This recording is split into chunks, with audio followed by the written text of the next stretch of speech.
name is Alyssa. And I'm Tony. And we are the Soultry Sisters.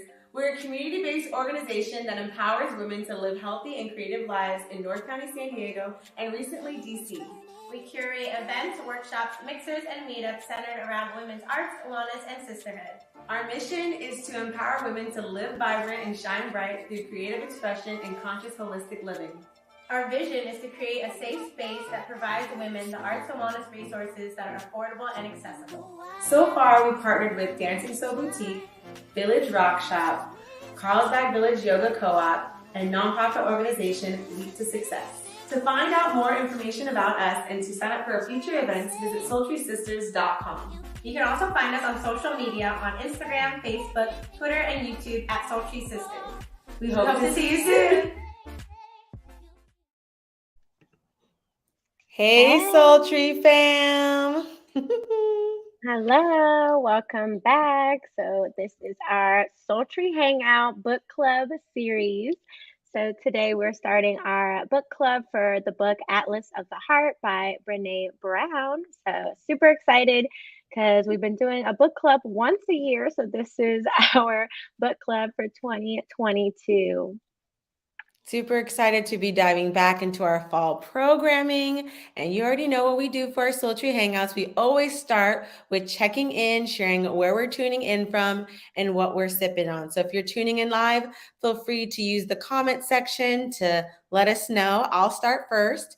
I am tuning in from sunny San Diego, and I am sipping on some H2O in my hydro flask. Nice. Hey everyone, I'm Tony. I am tuning in from Washington, D.C., so the East Coast, and I'm sipping on some peppermint tea. I also have like a lot of liquids with me. I also have like water, then I have this like sparkling juice from Trader Joe's. Just, I don't know what kind of mood I would be in, but I am hydrated. I have plenty of hydration surrounding me right now, so that's nice.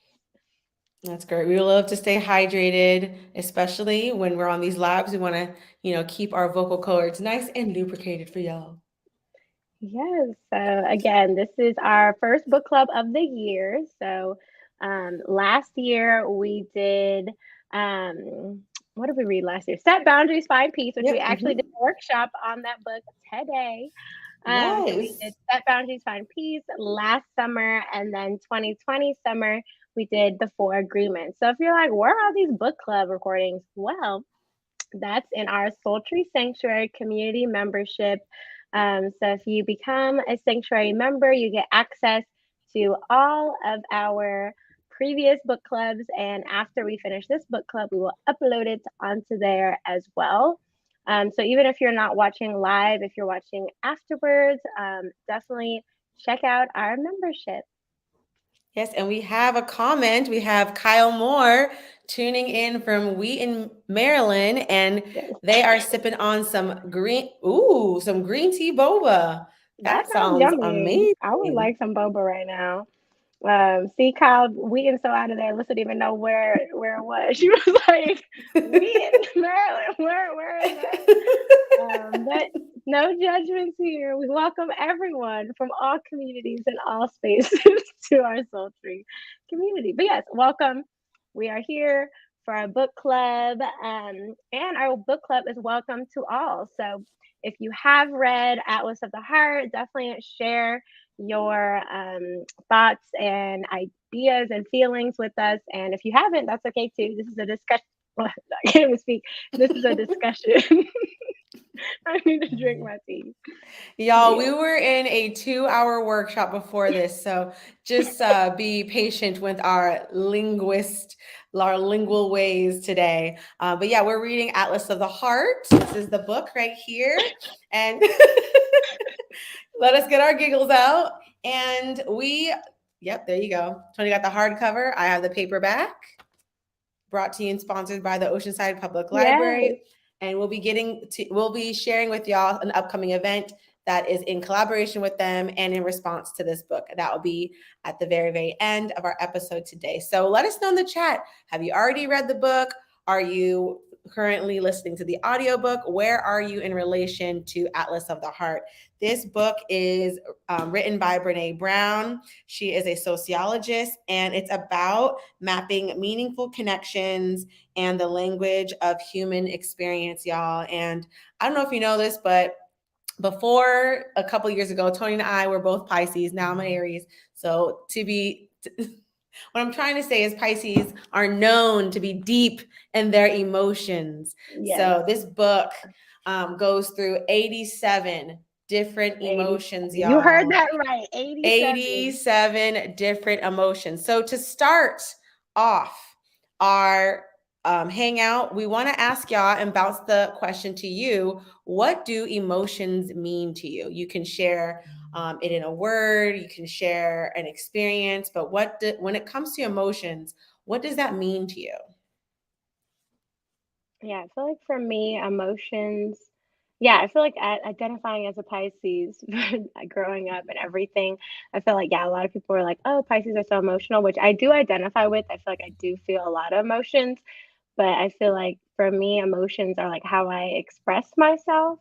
But I feel like growing up, I didn't always have the language around it. Mm-hmm. And I feel like I also didn't really, it was more so like something that was supposed to be like hidden or like not talked about or like kind of shameful. Like, oh, don't really talk Mm-hmm. about it. Like, yeah, people have emotions, but like we don't deal with it here. That's kind of how I grew up. I feel like with the people, like the language around emotions weren't as accepting.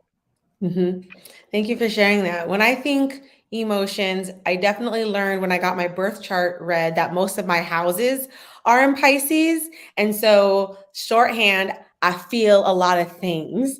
And so I definitely resonate with, and I definitely like appreciate the fact that this book gives us a language of having like 87 emotions, because for me, I know I feel a lot of things, but in my life up until 33 years being on this earth, I've had a hard time of describing the deep feelings that I sometimes have. And so after reading this book, it kind of gives me more of an affirmation that the feelings that I feel are real and valid. I feel very validated. Mm-hmm. Ooh, we have a comment from Kyle. Impressions of the world. For me, they came up before thought, and if it makes sense. Okay, impressions of the world. Mm-hmm. They come up before thought. Okay, yeah. Yes. So like before you Yes, yes, think yes. through a thing, you feel a thing, Mm-hmm. right? So it's like feelings Yes. and maybe thoughts, and then you process that. Oh yeah, Yes. and then actions I maybe. I love that you shared that, Kyle, because also fun fact, y'all, Brene Brown has a 5-part special on HBO Max. So if you have HBO, you should Mm-hmm. get on it. She goes through like a couple lectures talking about this book. And as human beings, we experience emotions first. We feel first, we think later. Thought was something constructed for us to think about ideas, but as far as like how we survive and live is off of feelings and emotions. So thank you for sharing that. I agree with that. I actually like your definitions, a lot more simple than, Right. I know. I feel like than Alyssa some and I other were ones. very wordy. We're very long-winded. So yeah, it's nice to have, language to directly talk about that. Mhm. And also, when we think about emotions, they are based off of 4 aspects: our biology, biography, behavior, and backstory. So, before talking about the first 4 chapters of Atlas of the Heart, we really wanted to ground ourselves in the definition of emotions. So, as we're talking about the different emotions, we have a way to have a discussion around it based off of like how we feel when we experience it. So, that's biology. So, how we feel when we're sad, that's how we know we're sad, because what are the feelings that are associated with these emotions? When we feel nervousness, you get sweaty palms. So the first way we can relate to emotions is what's happening in our body, what's our body's first response, and then biography. So what we were taught, like Tony was saying, like in a household, was your family a family that honored your emotions, that talked about emotions, that welcomed various emotions? Did you grow up in a house that was very emotional or very reserved? And then behavior, how we act in response to the first 2, in response to how our body's feeling and in response to those social and cultural cues. That is the behavior that we choose, the action, like Tony was saying earlier. And the backstory is like how I got to feeling this moment. So what led to the emotion? Hmm. Yeah, I feel like it was helpful to like have those like labels, I guess, for the parts of the emotion because I feel like I don't know, growing up, like the condition is that like emotions just come out of nowhere and that is just like random, I guess, or that you Mm-hmm. can't really like there's no rhyme or reason to it.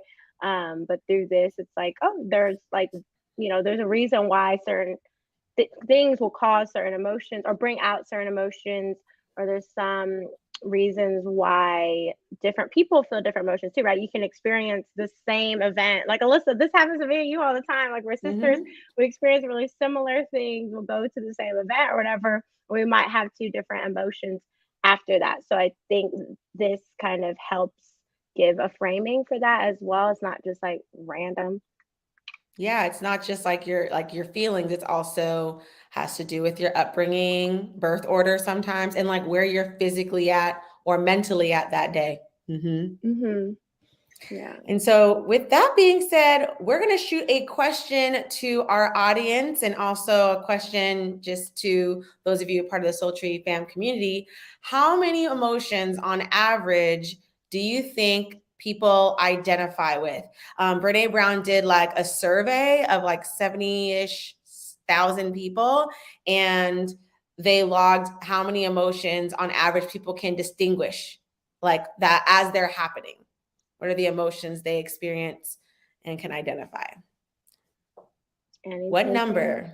How many emotions do you think are within our vocabulary on an everyday basis? Before you read this book, don't say No 87. cheating. No, no cheating. How many do you think, Tony? Well, it's hard to say now. I know. I have the answers though. Yeah, before I knew, my guess was five because I just like the number and I think of the five senses. So Oh yeah. that was my educated guess before I knew the actual number. Yeah, I feel like I would say just like a handful as well. If I wanted to Mm-hmm. be spunky, I probably would have said like 10, but not, yeah. Then Mm-hmm. I think through learning the book now, I think some of those are emotions, but I think some of them are kind of misclassified as well. Okay, we have Kyle in the chat. Um, I just said the book number now that I read it, but I might have said like 10. Okay. Okay. You're the same as Nice. Tony, 10. Okay, the answer is on average, we recognize three emotions: happy, sad, and pissed off. Yeah, so clearly the awareness around emotions are is really limited because even before this book, yeah, I probably wouldn't have named all of these emotions, um, and maybe not have even really felt these or like have known that this was the feeling of it. But the book really goes into that. Um, and yeah, the next point I guess we wanted to share is like emotional granularity. So Brene Brown shares about talking about emotions, that language gives us the ability to accurately recognize and label these emotions, right? So instead of just saying, I'm happy, sad, or pissed off, there's so much more nuance. There's so much more like gradients almost. So instead of thinking, I guess, of the world and emotions in like primary colors, I think of it as like, oh, there's all these, secondary colors, like gradient colors, all the different mixtures and all of that are what we experience as emotions. So kind of I guess like that movie Inside Out is Mhm. a good example too. The different emotions and how to name that. And this book expands upon that. Yes, I also want to add to something that I really appreciate that Brene Brown brought up is that when you have like having a limited emotional vocabulary, kind of like you said, limits our ability to express, but also what we name our emotions is what we feel. So if we only know pissed Hmm. off, we don't know other emotions, like we'll talk to later about like getting disappointed and other ones, then we just go from a 0 to 100, like instead of go from being neutral to like sad or happy. So these are very extreme emotions. And so I really appreciated how she stated in the beginning, like the benefit of having a range of vocabulary and emotions is the ability to kind of stay balanced. And in Soultry Sisters, we talk about being able to sustain ourselves. We talk about being able to be in community with lots of people. And I think that's what I'm really excited about this book, is like how it opens up the ability to really create more connections around a language. So with that said, we can go into talking about the introduction of the book, and we have some quotes we'd like to share. Yeah, so in the intro, Brene Brown really just shares the why behind the book, and her work, honestly, because her work is all about emotions and all of that, and sociology. And so the first quote I wanted to share is, without understanding how our feelings, thoughts, and behaviors work together, it's almost impossible to find our way back to ourselves and each other. And I just thought that was such a powerful quote, especially like, not post, we're still in it, but since the pandemic started, I think many of us had felt more and more emotions that maybe we hadn't felt before, which we'll get into. But I think we have felt more like disconnected and disembodied, is also what she shares in the introduction. So having that language to talk about our feelings, to talk about our thoughts, and then how we behave helps us to connect, which goes into the second quote I wanted to share. So, language is a portal to meaning making, connection, healing, learning, and self awareness. And so, through which I find language is super powerful, like in my own personal journey, like the last couple of years, I have been more intentional with the language I use about myself, so like doing self talk, the language I use to describe, my journey, where I'm at, like my life, my lifestyle, things like that. And so, I have personally found the importance of using language to share this, and to create connections, to heal, and to learn, and then to be self aware, I think is important as well. Like in Soultry Sisters, we talk about soul care, taking care of yourself, and self awareness is a part of that, right? Like in order to take care of yourself, you have to be self aware of like what your body needs, what your mind needs, and all of that. Yes, we have to be aware of our capacities. And I feel like Mm-hmm. having language to describe where our capacities are is beautiful. Mm-hmm. And another And quote, this see, I love quotes, but so this one is, language shows us that naming an experience doesn't give the experience more power. It gives us the power of understanding and meaning.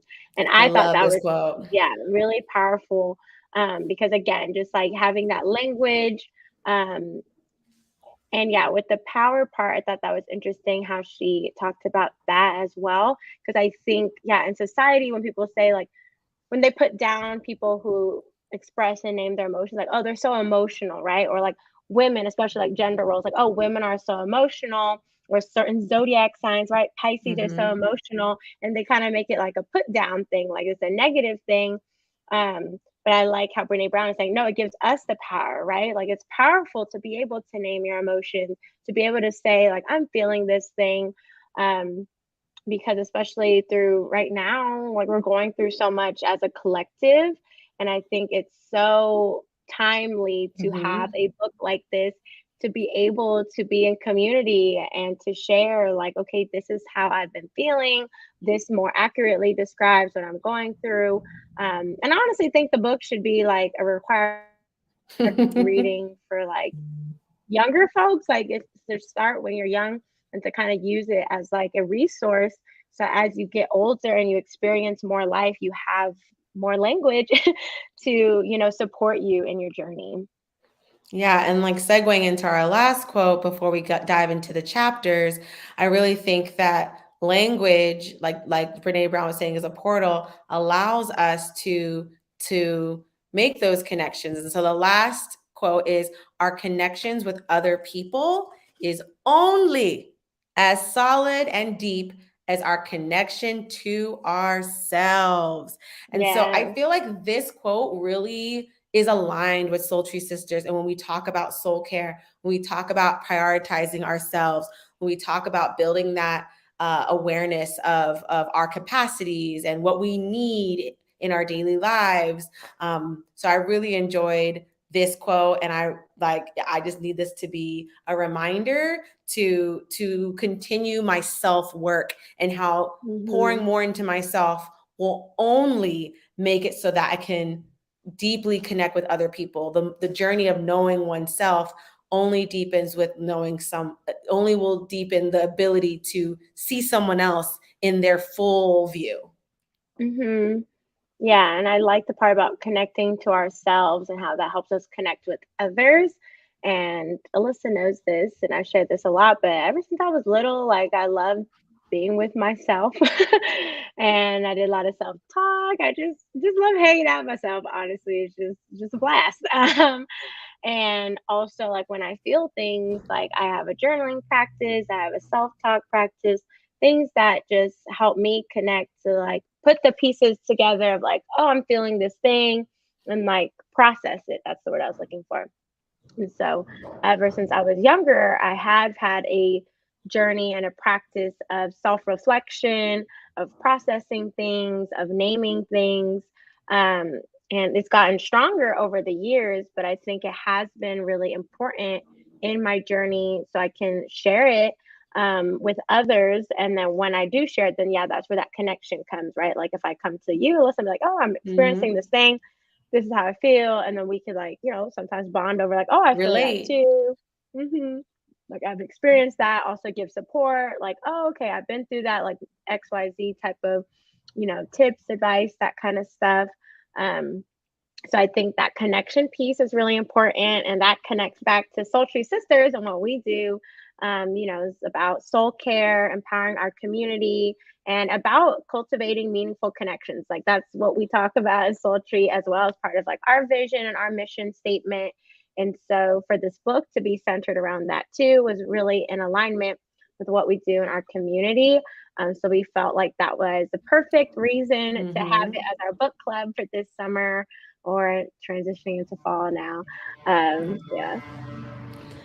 All right, now we're going to move on to reflecting and talking about the first chapter in the book, in which is places we go when things are uncertain or too much. So that includes the emotion of stress, overwhelm, anxiety, worry, avoidance, excitement, dread, fear, and vulnerability. Woo, this was a long There's a chapter. lot. Yeah, there's a lot. So She's like, I'm as gonna we're start off up here.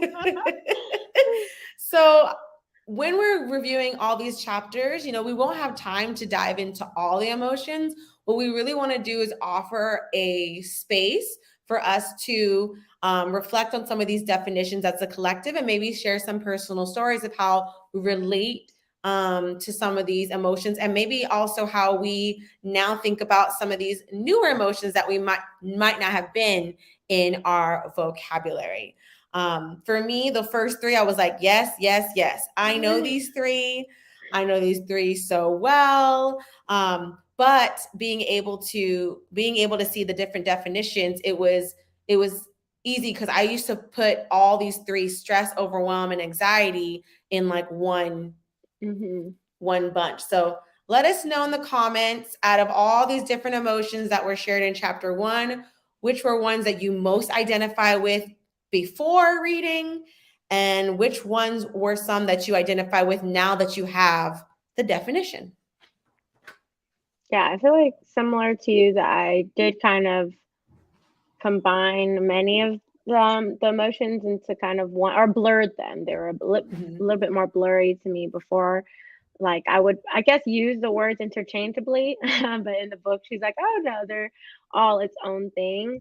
But yeah, like stress, anxiety, and I would use like overwhelm of just being like, "Oh, like the tipping point." And then I would think of worry as a part of anxiety.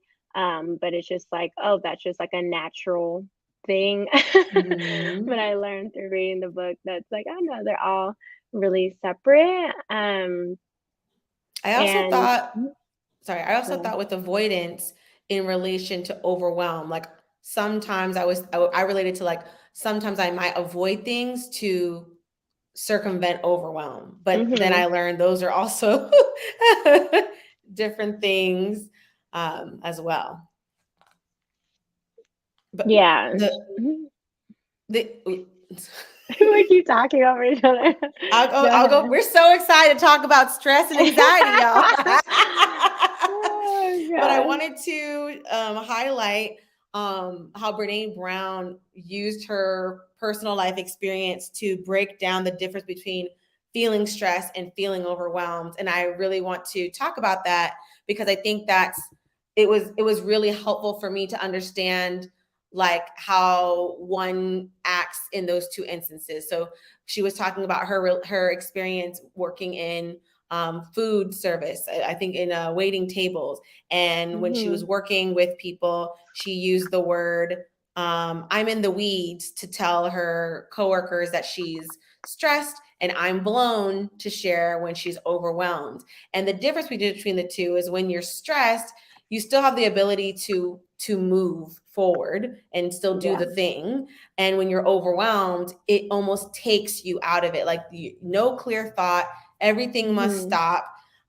Panic attack has come over. And Yeah. so I really appreciated that because there's times I'm like, how you feeling? I'm like, oh, I'm a little bit overwhelmed. Okay, if I'm overwhelmed, I'm usually can't, Yeah. I won't be able to say I'm overwhelmed and still doing the thing. Yeah. So I Yeah. appreciated that you can be in a stressful situation and you can be stressed, but it doesn't mean that everything stops.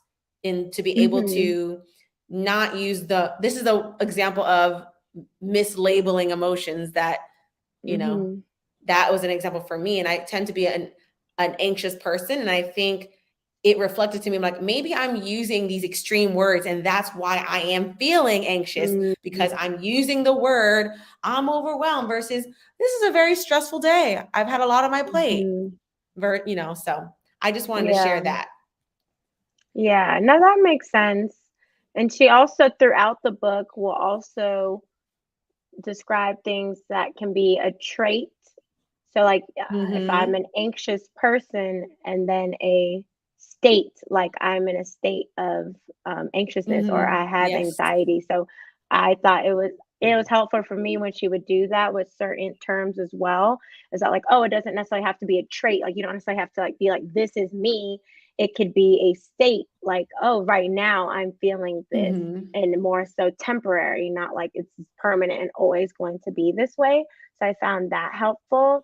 And also with overwhelm, I felt in the pandemic, that's when I felt like life really was for me, my experiences was consistently overwhelmed. Like I would be Mm-hmm. having panic attacks. I would just be really just like the threshold was just overfilling of stress and anxiety and worry and all these other emotions that are a part of different chapters. But after like I finished grad school a year ago, that had shifted and I had felt not in a constant state of overwhelm anymore. And I had like physically felt a shift. Like I didn't have panic attacks anymore. I was able to have an appetite again. I was able to sleep better. Like I was able to balance things in my life more and not feel like I had to like always be doing something to like manage my stress. I feel like now it's like sort of self-managed on its own. Mm-hmm. But yeah, I just want to share the example of like, yeah, there are times you might be feeling like that, especially with external Mm-hmm. circumstances of the Yes. world and the collective.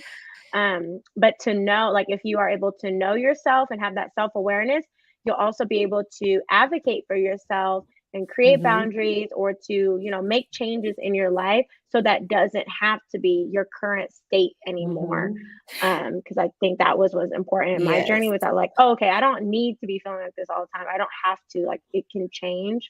And so I had to change things or I had to Mm-hmm. finish school so I Yes. can like not Well, feel like that anymore. that's So that goes back to when we labeled emotions in 4 categories. That's your backstory. You're in grad school. So that makes sense why your emotions could be overwhelmed, or like the what was happening in the world, like our current events. Mm-hmm. And I appreciate like Kyle's comment. Definitely a Mm-hmm. lot of a separation between the terms. Um I was a little confused about how the book used overwhelmed, just because I've Mm-hmm. heard overwhelmed used. Yes, me too. I'm like, oh my gosh, when someone surprises me, I'm so overwhelmed with excitement.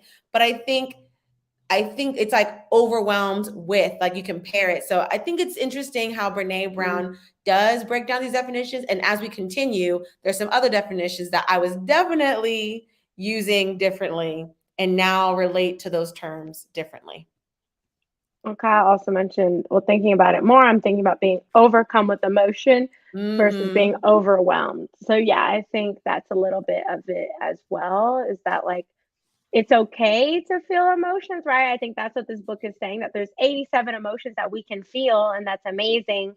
And not all of it is necessarily negative that we feel, right? Or even the things that are a little bit not as great to feel. I think the book also shares that like moving through that is important, to feel the feels, to, move through it, to process it and not like hide it under the rug, like the elephant in the room that like society kind of wants us to do. But yeah, thank you for sharing that, Kyle. Hmm. I also liked how, on the topic of worry, how Brene Brown's, like, all in all said, like, the emotion of worry, or being in a state of worry is not helpful to anyone. Mm-hmm. And I love that, because my dad used to say, like, your grandma's a worry wart. She's always worrying. And that usually is related to, like, oh, that's a good thing. Someone's worried. I'm worried about you. And it's like, but being, so I really appreciated the definition to understand, like, there's certain emotions that, and somehow culturally have been deemed as, it's great to be stressed because, like, you're working, you're hustling, or it's good to have someone worry about you. That means they care. Mm-hmm. Like, so I really appreciated having the space to almost like redefine my relationship to some of these words, as because I was conditioned to relate to these words in ways that I no longer wish to relate to anymore. Mm-hmm. Yeah, I felt that as well. And another quote, and then I guess we can move on to the next chapter after this. But another quote I wanted to share is, vulnerability is not weakness, it is our greatest measure of courage. And I think that's just in general, we talk about emotions too, is like, I think sharing your emotions is super vulnerable, right? Like, because like a lot of Mm-hmm. times, like you don't want to like say how you feel because you're worried that maybe it's not going to be reciprocated, it's not going to be mutual, or people are going to like judge you. They're going to like make you feel like you shouldn't be feeling those things. And so it does take a lot of vulnerability to express your emotions. And so I do feel like having the language as well Mm-hmm. kind of gives you that courage, gives you that support to share what you're feeling as you're feeling it, in a way that, is healthy and like healing in Mm-hmm. ways. I think it's a beautiful way to close out the first chapter. Definitely, Mhm. when we have the language to describe, we have more opportunity to be vulnerable with others. Mhm. All right, chapter 2, places we go when we compare. We have comparison, admiration, reverence, envy, jealousy, and resentment. So let us know in the comments, which of these emotions did you relate to before reading the book, and what are some of the emotions that brought to you new discoveries about how you relate to them because of the new definitions. Yeah, I thought the difference between, well, the difference between envy and jealousy really, I was like, oh, I was using jealousy all Hmm. in the wrong Me way. too. I'm so jealous. No, it's envy. It's envy. I know. You are I was like, envious. oh my gosh. I was like, I've been using this so wrong, apparently. Yeah, because I would be like, oh, I'm so jealous. Like if someone's like has a trip and they're like on the beach, right? And they're just like basking in the sun. I'm like, oh, I'm so jealous. I wish I could be there. But Brene Brown defines that as like, no, that's envious, because she said jealousy involves two people And envy involves like one person, like you want to be that person, versus jealousy is like the dynamic between two people. I don't know if Alyssa, you can Mhm. explain it better than that, but that was what I got out of the Yeah. difference between the two. So I was like, oh, okay, that makes sense now. Because yeah, I haven't really heard envious be used that often. Really, I just heard the term like green with envy, but Yeah, green with I envy. don't know. One of the seven deadly sins is envy. And I think that's why I think Yeah. even in the book, it was talked about people don't want to say envy because it's such like we're not supposed to feel that. But like, no, like Hmm. it is a true emotion and we feel it most of the time. There's a healthy element of envy, but there's also a bad element, not bad, a less healthy, more toxic side of envy is when you want something that someone has and you don't want them to have it. That's when you're Hmm. green with envy. That is the seven deadly sin. But being saying like, oh, I envy the fact that you're going on this trip, that's lighthearted because you want that as well as that person versus being so Yeah. in envious that you don't want anyone to have this green Hmm. hydro flask that you have, or it's green with it. I just peeled it up because it was green, so I wanted to make a joke. Yeah, no, definitely. I felt that when she described it, I was like, okay, yeah. So it's like there is room for it to be healthy or like okay, and then there's like a threshold, right? If it's more than that, then like okay, this is crossing into unhealthy Yeah, territory, toxicity, and that kind of yeah, stuff. and I feel like I used to be like, I'm not a jealous person, like because I was like, or I am like I've always had a weird personal relationship with like identifying with jealousy. But Yeah. then I realized like, oh, if you feel insecure about a relationship, jealousy is a emotional cue to have a conversation. It's a Hmm. cue to be like, well, why do I feel this way? So what I liked about the definition of envy and jealousy, it's like, wow, these emotions are actually tools for me to do something about how I feel, or just take account and be aware that I feel this way when I'm in this environment around these people, blah, blah, blah. Hmm. I just feel like it made me feel more empowered around those two negative words. Yeah, or that it's like it's feeling those things is not the end of the world. It's not like, oh, now you've crossed into this unhealthy territory and you could just never be a healthy person again. It's like not black or white, or it's not like 100% or zero. There's like Well, in between, there's gray areas. Yeah. mhm. And it goes back to this quote is language shows us that naming an experience doesn't give the experience more power. So feeling jealous doesn't give jealousy the power over you that you become a jealous person, just like the state and Yeah. a trait. I'm in a state. So many Hmm. empowering things about this book. Yeah. And another thing I wanted to share real quick is about comparison. And I only say that because, with social media, I think it's important to name that. And it's interesting because she did say it's not necessarily an emotion, but it's something that she is going to bring up because it brings up a lot of emotion. And so the definition of comparison, or her definition is comparison is the crush of conformity from one side and competition from the other. It's trying Hmm. simultaneously to fit in and stand out. Mm. So having a comparison Hmm. mind is like putting yourself in this washer machine of trying to fit in and trying to be different. It's a Yeah, it's like cycle. how, yeah, it's like a cycle, and it's like, are you going to feel fulfilled in that cycle? Like maybe not. Um, And going back to jealousy, Kyle had shared this comment. So he agrees jealousy is a single signal of insecurity, which isn't necessarily a personal flaw. It just may mean the situation you're in is legitimately not secure. And yeah, like I appreciate you sharing that. And I identify with that as well. As like, it's not necessarily like a negative thing to be jealous. It's Mhm. like, a part of the human experience. I think that's what this book is sharing too, is that these are all parts of the human experience. And that is just, and if you're experiencing any of these things, it could just be a opportunity to pause, reflect on yourself, and Mhm. then also maybe bring it up if it's jealousy, because it's between another person and you, to bring it up. Be like, hey, like, I'm feeling a little bit jealous about this situation, and then to talk through it. I think society in America wants us to not talk about it and just be like, either you can't be jealous, so we have to break up because this isn't working. This is like in a context of a romantic situation, or it's like, oh, they're so jealous, they love me so much, and if they're not jealous, they like Mm-hmm. must not care about me. And it's like so extreme, I feel like, in Mm-hmm. especially American culture of like jealousy. It's like super toxic in a way. It's like you either have to have it, because if not, you don't care for a person, or if you don't, like, if you have it at all, then you're just always going to be a terrible person. I don't know. Right.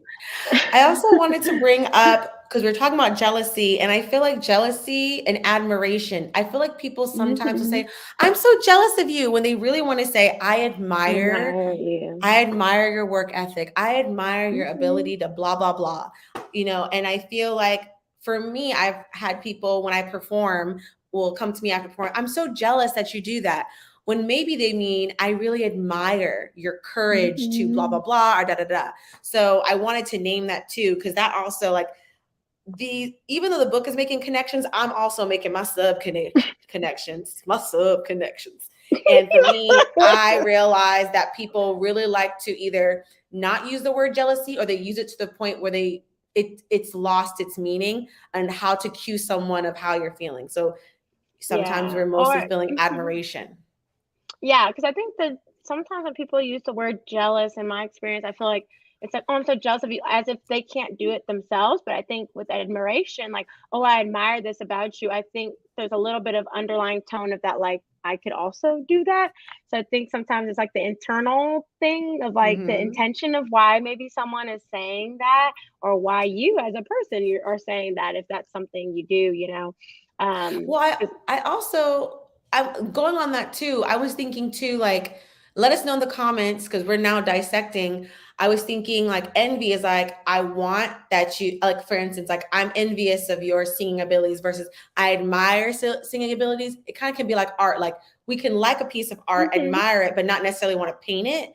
Versus yeah. envy, it's like you do want to actually experience Mhm. that thing. So I feel like that's why it's so nuanced, y'all. She did such a great job Mhm. in having us peel apart, like, what we would normally say is jealousy. Now we have admiration, we have envy, we have reverence, and then we have Mhm. resentment. And that's also like when you Yeah, don't, that's also another part. because I think the resentment can, well, in my personal experiences and things like that, I feel like resentment comes when you don't voice, when you don't give Mm-hmm. language, and you don't name these things. Like, even if it's in a positive light, like, oh, I envy your singing abilities, the resentment is like, oh, I don't sing, so now, like, I didn't have Mm-hmm. those opportunities. Like, I wish I would have done that. Like, kind of the shoulda, Mm-hmm. coulda, woulda thinking, I think of as resentment. And if Yes. you don't name that for a while, then it builds up and it becomes this bigger emotion. And I also like in the book how she also just has the term of like feeling big feelings. Because Mm-hmm. also sometimes you might not be able to name it, but you can say, like, oh, I'm feeling big feelings right now, to just like speak power into like you are Mm-hmm. feeling something. And in my like herbalism community I'm a part of, people do use that term, like big feelings, a lot, because sometimes we don't necessarily have the language or feel comfortable using certain language. So, it's just like big feelings, just across the board. It's just Right. like inclusive, more an inclusive thing. Sometimes it's just if you don't know which thing to name it, if you don't want to mislabel it, you could just say, I'm feeling big feelings right Mm-hmm. Mm-hmm. All right. Should we move on to chapter now. 3? Yes. All And right. apologies if we're going super fast. It's just there's so many emotions in this book, and we are focusing on this book for the month of September. So we did want to get through all of the chapters this month. So we are doing 4 chapters a session. But just stick with us. It'll all be recorded. So if you want to go and rewind or pause or whatever, the recording will be up on our YouTube after as well. Yes. Oh, I wanted to share. I love this comment. Before we go reverse back real quick, I like that admiration and reverence definitions include the idea of inspiration. Yes, inspiration. I think they push you towards growth, which marks them as more directly positive emotions to cultivate. Hmm. Mm-hmm. Agreed. Yes. Mm-hmm. Like, and I think it kind of asks us to, where in our lives do we feel admiration and reverence? Yes. Mhm. Yes, yes, yes. And so, chapter 3, places we go when things don't go as planned. We have boredom, shucks, disappointment, expectations, regret, discouragement, resignation, and frustration. Don't.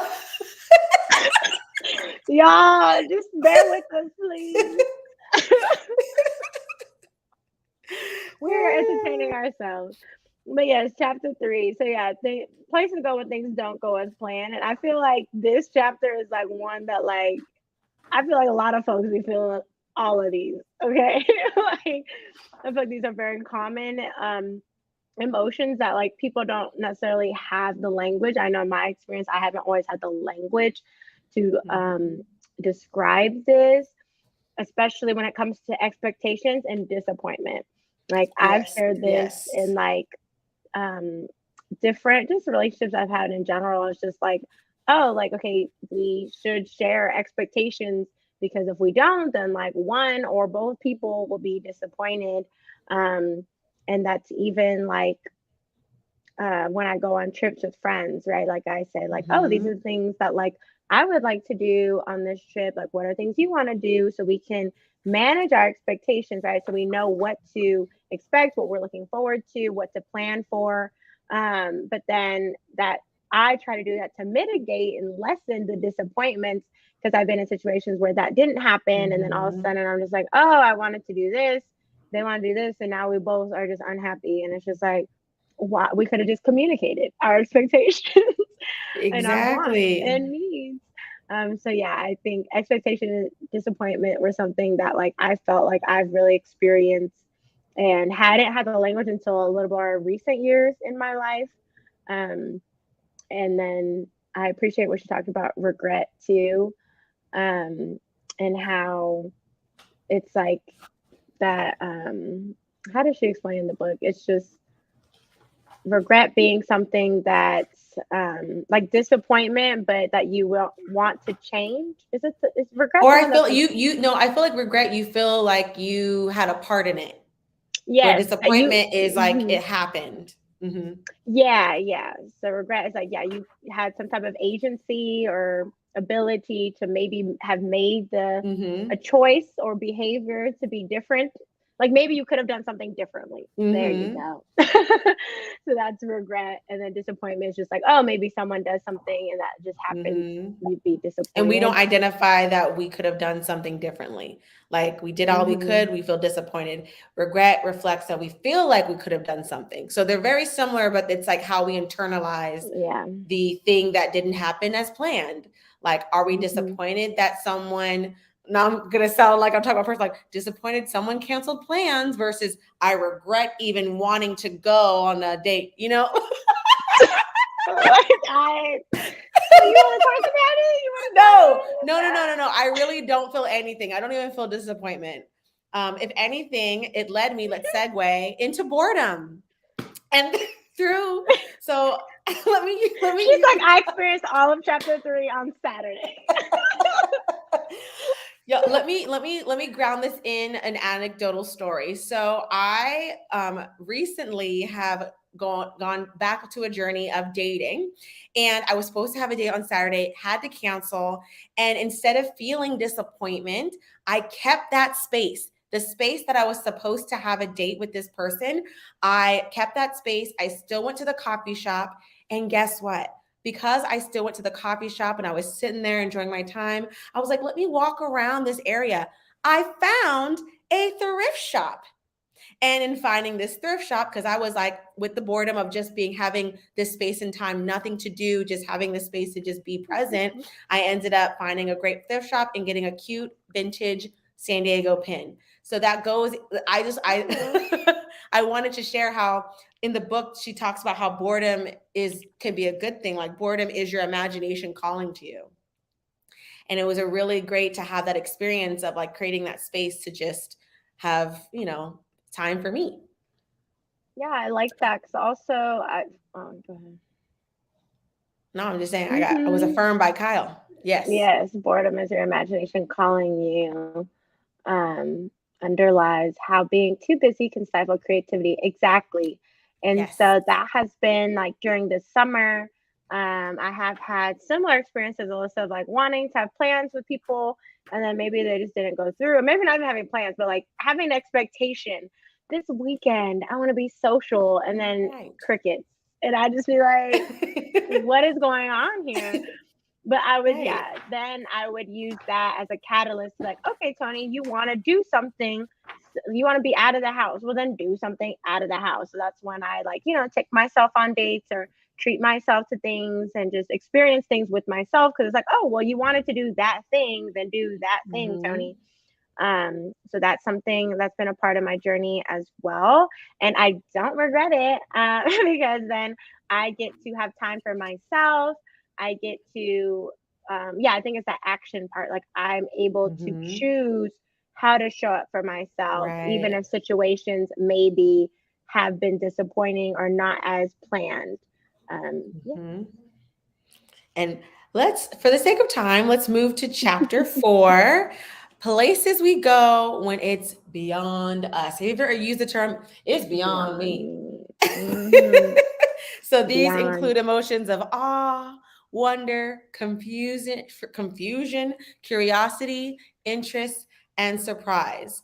And to be quite honest, I'm still processing this chapter. I totally have the gist of it, but how I relate to these emotions, these were emotions that I didn't quite identify with in my life. I mean, I guess interest and surprise, but confusion, curiosity, on wonder, they weren't really big parts of my emotional vocabulary. So I really enjoyed this chapter for, giving language to it because this summer or summer, I was in this pleasure herbalism course. And in the course, we talk about, just connecting with nature, tapping into our senses, sensuality. And we talk about awe as a part of tapping into our relationship with the earth. Um, and so with me and my journey, I have been feeling using the word awe to name how I've been feeling with my connection to the earth because it is an awe feeling. Like when I'm outside in Mm-hmm. nature, I just feel like, wow, like the world is so big, like this is amazing. That like I'm a part of this, like I feel immense gratitude, immense big feelings. Like honestly, that's also the same community that uses that term. And awe, like to me, helps me be present like when I'm in awe of something, I just am like wanting to soak that thing in. Whether that's like I'm at a museum and I see amazing art piece and I'm just in awe. I'm just like, wow, I just want to take this all in. When I'm like in on a hike and I like see all these beautiful flowers around me, I'm just like, oh, I want to Mm-hmm. take it all in. And then Brene Brown then says like, okay, awe, yeah, you're just taking it in. You're like, okay, great. This is such an amazing experience. And then Yeah. wonder, she said, wonder is similar where you're like, this is amazing. Wow. But then wonder has the part of then you're curious or what is the The word? She says, action of yeah, trying to. she said it fuels our passion for exploration and learning, for Mm-hmm. curiosity and adventure. So yeah, the wonder is like, wow, like this hike, this mountain is so beautiful. I wonder, how tall it is. Like, so that's where the wonder comes in, where you're just like, okay, Yeah. let me now Or look up something. I'm in awe of this plant. I wonder how long its season is. Like I wonder how long. I think that goes with that when you're talking about like nature, right? Like Hmm. just being in awe and like wondering. Like I feel like, not to place words for you, but like your wonder of nature had led you to then pursuing herbalism. Because I've always, as your Yeah. sister, noticed your awe of nature, like always taking Hmm. pictures when we're out and about. Like most of her phone is pictures of nature. Yes, yes. And I had a GoPro. My GoPro is all these pictures of nature as well. Mm-hmm. So yeah, like I had a deep awe of Earth, Mama Earth, and then now, yes, well not now, but through my wonder, then it had ignited my passion and interest in Mm-hmm. herbalism, and I guess that kind of, I guess my journey kind of with herbalism is this chapter 4. So then I was, there's curiosity there too, like, okay, how can herbs heal us? How can I use the earth's medicine to like be in community?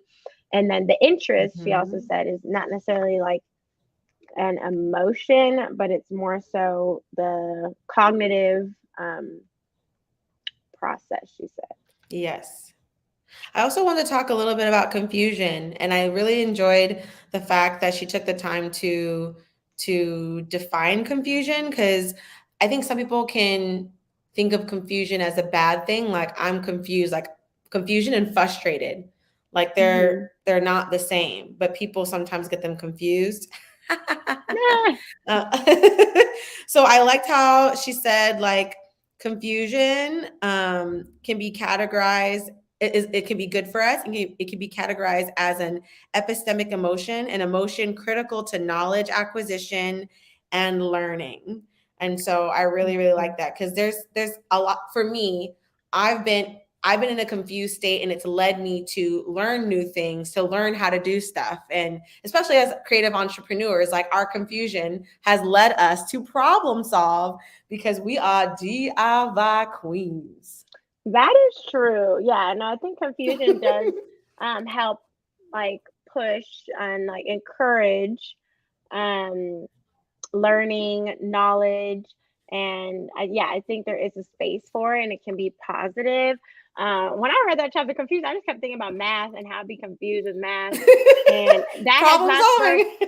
that has not spurred me to be better at math. I just be like, I mean, I did get a whole degree in epidemiology, which is a lot of statistics and math, but still, I have a love-hate relationship with mathematics and arithmetic.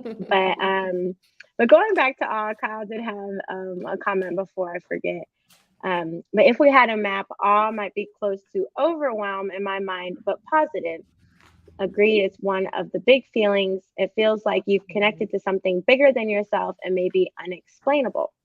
Yes, I feel like, yeah, awe is like another big feeling, and it can be, yeah, awe is kind of a positive experience of the big feelings, and then overwhelm maybe is a Mhm. negative experience Yes. of big feelings. Like Because the yeah, you yin can't yang be, of big yeah, feelings. I yes, mean, I'm one to believe in the yin and yang of things. So I too, Kyle, when I was reading this book, I'm trying to identify like what's the other side of this coin. And I know some emotions don't mm-hmm, have another side. Like some of them don't. mm-hmm, But I do naturally do that. I do mm-hmm, crave that balance. So as we yeah. wrap up, is there anything else you'd like to add, Tony? Well, another quote just from this chapter 4 before we close out is choosing to be curious is choosing to be vulnerable because it requires us to surrender to uncertainty. And so I Mm. like that part also about uncertainty because I know I struggle with uncertainty. I like to be certain. I like, to have it outlined. Essentially, I like to be in control, which I'm letting go and Yes. surrendering to the Well, unknown. But I think that's kind of where the curiosity and the wonder and the awe comes in is like the uncertainty, even the confusion, right? We're uncertain. We're mhm, confused. We're kind of uncertain about a thing. And then she also mentions like interest being that cognitive openness to engaging with it. So then mhm. choosing like cognitively, like consciously to be like, I'm going to learn about this thing. Well, So it I all just does think, kind of flow yeah, together. I think it's coming back to Soultry Sisters. We had an Mm-hmm. interest in bringing people together Mm-hmm. and having events, and our curiosity has led us to, 3 years later, being here, and being confused has led us to learning how to operate some of these back Yeah, all the things that we're business doing. stuff, All the the business ends yeah. have been confusing, but we've learned, and now we're left with like, having awe for, our how I don't know. I'm just saying I can relate to this chapter when I think about Sultry Sisters and our Mm-hmm. journey as creative entrepreneurs. And Mm-hmm. then we have this final question to leave y'all with. How are you feeling now going through chapters 1 through 4? So Yeah, just we to know wrap up, we it did. might have been a fast process, but again, the recording will be up on YouTube for y'all to rewatch and kind of digest a little bit more. Yeah, we're gonna go through each chapter again. Yeah. So how are you feeling now going through chapters 1 through 4? Chapter 1, places we go when we're feeling uncertain or too much. Chapter 2, places we go when we compare. Chapter 3, places we go when things don't go as planned. And chapter 4, places we go when it's beyond us. So if you're a part of our Soultry community, we'd love to hear from you. So you can use that community app to answer this question. If you're watching this video on our YouTube playlist as it's public right now, feel free to drop it in the comments. We really enjoy engaging with y'all. We really love having this interactive book club here in the virtual world. It allows us to create connections with our community, and it's been great to develop more language around emotions. Yeah, for me, I'm feeling, I guess, like seen or understood is how I'm feeling after the chapters. Well, honestly, the book, but especially the first four chapters, I felt like, oh, I have personally felt many of these emotions, and so I felt seen and understood that, like, oh, okay, like this is okay to feel this, that this is are like helpful, ways to name and experience and express how I've been feeling. And we have a comment from Kyle, and glad the book's here as a reference. Me too. Wish they would have actually made an atlas / map to look at with the emotions on it. Yes, I'm a visual person too. And glad it was a part of the Yeah. discussion. Yeah. Yes, Thank we're you glad for to have joining. you. Yes. And Thank you for so, joining. And yeah, I feel like I like the map idea too. Maybe Soultry will make her own map. you know what? We love to do a Soultry remix. So we definitely might keep that in mind. That might be a fun activity. So closing out, we invite you to follow us on social media. We invite you to go to our website, check out our events. We're doing a free live event in response to the book Atlas of the Heart in partnership with the Oceanside Public Library, our neighborhood library. So definitely check that out. And we'll be with you again this Friday, y'all. So you get 2 this Yes. week. You get us twice Yes. this week. Yes. And so go to our website, soultrysisters.com/Soultry Book Club to learn more about the book club, to learn more about our mini retreat we're doing at the library this September 24th, and to sign up. So definitely join us for the rest of the series. We'll be doing the next 4 chapters Friday, and the following 2 Fridays we'll be doing the following chapters of the book. So we'll see you all then. And if you're watching the replay, definitely share in the comments below, and we'll see you all then. Bye. Bye.